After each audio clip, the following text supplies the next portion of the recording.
qanaacadu waa nolol wanaagsan oo reereynteeda wadata waana goobta ay ka bilaabato isku kalsoonaanta iyo qofka in uu noqdo qof meel iska soo saari kara. qabriyada waxaa ka buuxa dad kala duwan oo waxyaabo fara badan ku taamayay kuwa dhahay bishan soo socota ayaan sameynayaa sanadka soo socdo iyo sanadaha dambe, balse ma jiro qof lagula balan waqti gaar ah. qof walba wuxuu dhaminayaa macangooyaha iyo geerida asugun waxba iyo fursado kale.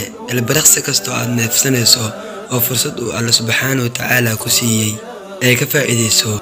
dunidu qofka ugu taajirsan ma aha qofka la siiyay hanti iyo wixii la mid ah, ee waa qofka qalbiga wanaagsan, caafimaadka qaba, kuna nool degnaan iyo xasillooni.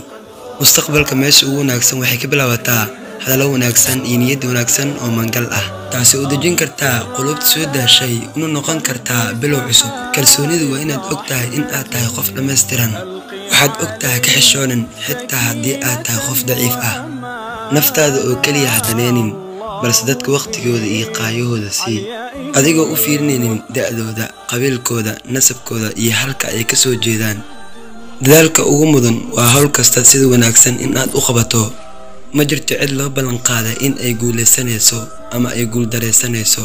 hadba qofka siduu iska dhigo shaqadiisa, waxqabadkiisa iyo tayadiisaba. daacadnimadu waa mid muhiim u ah bulshada.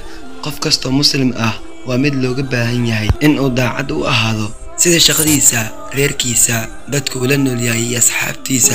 haddii aad qabanayso waxa aad jeceshahay misna aad guur ka gaarin, ogsoonin wax walba aad qabanayso haddii aad jeceshahay taasi ayaa guur kuu ah, isla markaana hodantinimo naftaada kuu ah. dhiiranaantu waa iska caabinta cabsida, go'aankuna waa hoggaanka nolosha.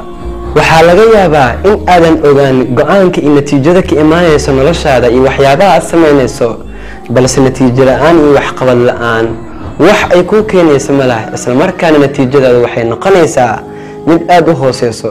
habka ugu wanaagsan ee loo noolaan karo nolol micno leh waa dejinta qorshe habeenkii iyo ku dhaqanka maalinkii. qorshihii aad dejisay habeenkii adigoo ku dhaqmaya maalinkii, isla markaana diiradda saaraya